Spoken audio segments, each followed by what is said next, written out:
We moved to Wheeling in 1967, and I went to Jack London, and I went from private school to public school, so big culture shocks. And he said, you know, your whole life's ahead of you, don't worry about this one little stupid failure. He said, use it. So I kind of did.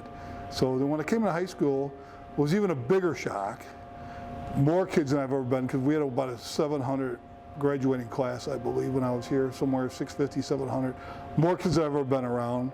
I loved my time at Wheeling. It was such a formative experience. It made me into the person that I am today. I think my academic success is in large part attributed to the education I had at Wheeling.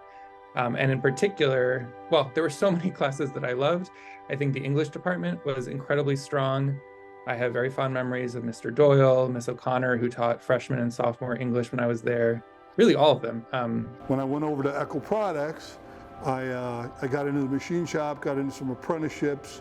The school here, there was several teachers that were mentors, good mentors. I've had lots of mentors through my career. I grew up with 7 kids, so when you have a lot of kids, you don't get any attention, so you want attention other ways. So I befriended a bunch of teachers here. I was a lab assistant. I loved doing that.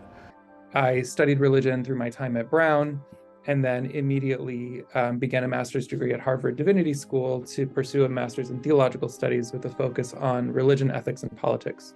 And my focus there at the time was on thinking about how the State Department and other government actors engage religious communities in foreign policy, especially in conflict settings.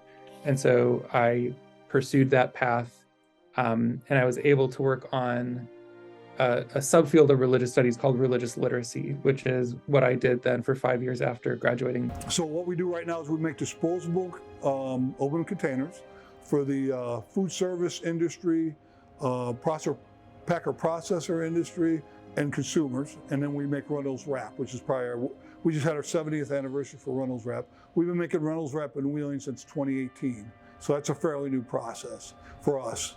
The proudest achievements I've had, which is working on national guidelines for teaching about religion in K-12 schools. There's a guidance document that's published by the National Council for the Social Studies called the C3 Framework, which is considered best-in-class guidance or guidelines for how to teach about different social studies subjects in K-12 schools. And a few years ago, I had the privilege of working with John, other teachers, other scholars to write, in addition to the C3 framework, that laid out what we believe to be the key learning objectives for religious studies education in primary and secondary schools in the United States. It's flattering, and I'm pretty damn proud of it, actually. I had no direction. I didn't know what I was going to do. I had my doubts. I had no idea what I was going to do. Then I kind of found the love of my job, and then the accomplishments that we've done, over there. And it's not like, I'm not that smart. It's just like we've had a good team, perseverance, had the opportunity, good timing, with the workforce issues, trying to solve that. So, yeah, it means a lot to me.